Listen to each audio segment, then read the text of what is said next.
ನಾವಿವತ್ತು ಆಲೂ ಚೀಸ್ ಪರೋಟ ಮಾಡ್ತಾ ಇದ್ದೀವಿ. ನಾನು ಮಾಸ್ಟರ್ ಚೆಫ್ ಜಾರಲ್ಲಿ ಈರುಳ್ಳಿ ಮೆಣಸಿನ್ಕಾಯಿನ ಹಾಕಿದ್ದೀನಿ. ಇದನ್ನ ಸಣ್ಣಕ್ಕೆ ಹೆಚ್ಕೊಳ್ಳೋಣಂತೆ. ಈಗ ಅದಕ್ಕೇನೆ ಸ್ವಲ್ಪ ಕೊತ್ತಂಬರಿ ಆ್ಯಡ್ ಮಾಡೋಣ.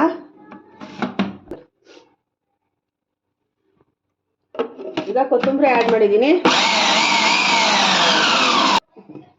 ಈಗ ಈ ಬ್ಲೇಡ್ನ ತೆಗೆಯೋಣ. ಮೆಣಸಿನ್ಕಾಯಿ ಘಾಟು, ಈರುಳ್ಳಿ ತುಂಬ ಘಾಟಿದೆ. ಈಗ ನಾವು ತುರಿಯ ಅಟ್ಯಾಚ್ಮೆಂಟ್ ಹಾಕ್ತಾ ಇದ್ದೀವಿ. ಇದಾದ್ಮೇಲೆ ಇದನ್ನ ಕ್ಲೋಸ್ ಮಾಡೋಣ. ಈಗ ಮೂಲಂಗಿನ ತುರ್ಕೊಳ್ಳೋಣಂತೆ. ಓಕೆ, ಇದನ್ನ ಪುಷ್ ಮಾಡಬೇಕು.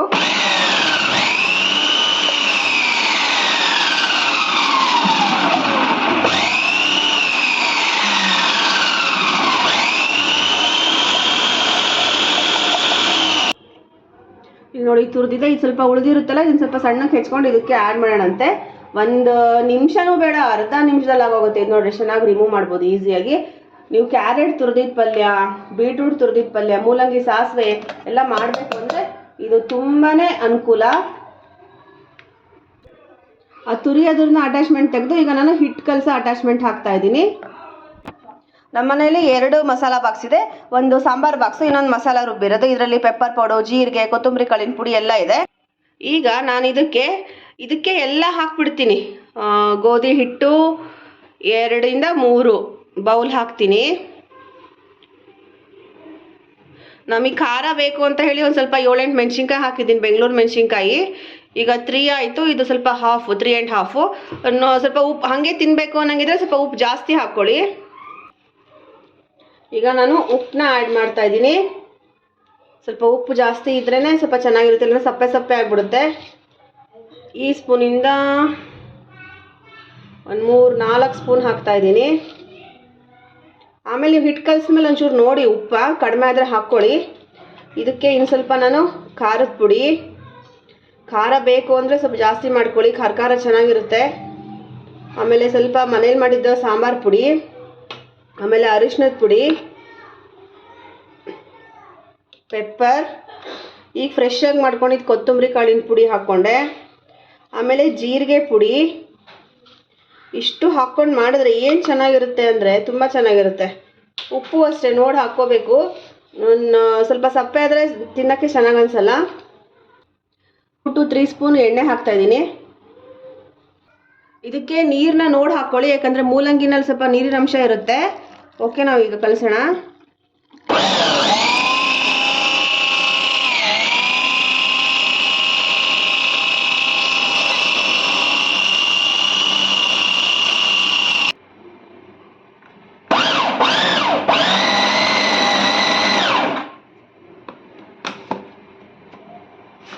ಈಗ ನೋಡಿ, ಇದನ್ನು ಹಿಟ್ಟು ಕಲಸಿದ್ದಾಗಿದೆ.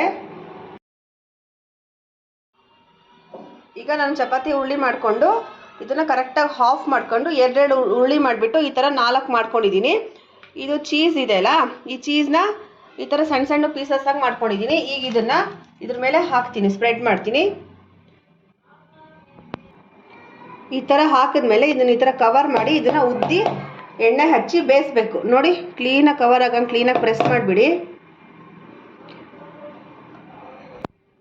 ನಿಮಗೆ ಚೀಸು ಕಟ್ ಮಾಡೋದು ಬೇಡ ಅಂದರೆ ಈ ಥರ ಓಪನ್ ಮಾಡಿ, ಇಲ್ಲಿ ನೋಡಿ, ಇದ್ರ ಮೇಲೆ ಕ್ಲೀನಾಗಿ ಇಟ್ಟು ಅದ್ರ ಮೇಲೆ ಇನ್ನೊಂದಿಟ್ಟು ಬಿಟ್ಟು ಬೇಯಿಸ್ಬೋದು. ಮೂಲಂಗಿ ಪರಾಟ ತುಂಬ ಚೆನ್ನಾಗಿರುತ್ತೆ ಹಿಟ್ಟಿಗೆ ಕಲಸಿ ಮಸಾಲ ಎಲ್ಲ ಹಾಕಿದ್ರೆ.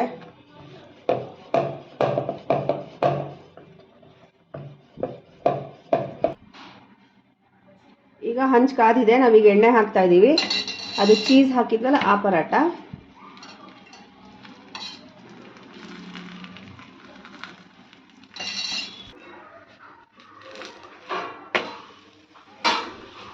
ಘಮ ಘಮ ಅಂತ ಸ್ಮೆಲ್ ಬರ್ತಾ ಇದೆ.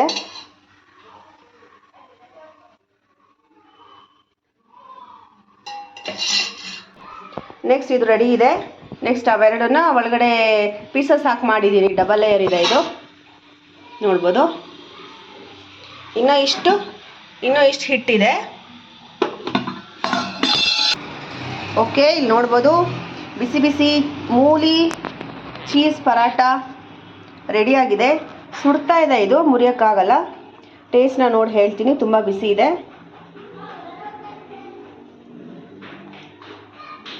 ಚೆನ್ನಾಗಿದೆ ಸೂಪರಾಗಿ. Okay, video like, share and subscribe ಮಾಡಿ. ನೀವು ಇದನ್ನು ಮನೇಲಿ ಟ್ರೈ ಮಾಡಿ. ಚೀಸ್ ಸ್ವಲ್ಪ ಉಪ್ಪು ಇರುತ್ತೆ, ಚೆನ್ನಾಗಿದೆ.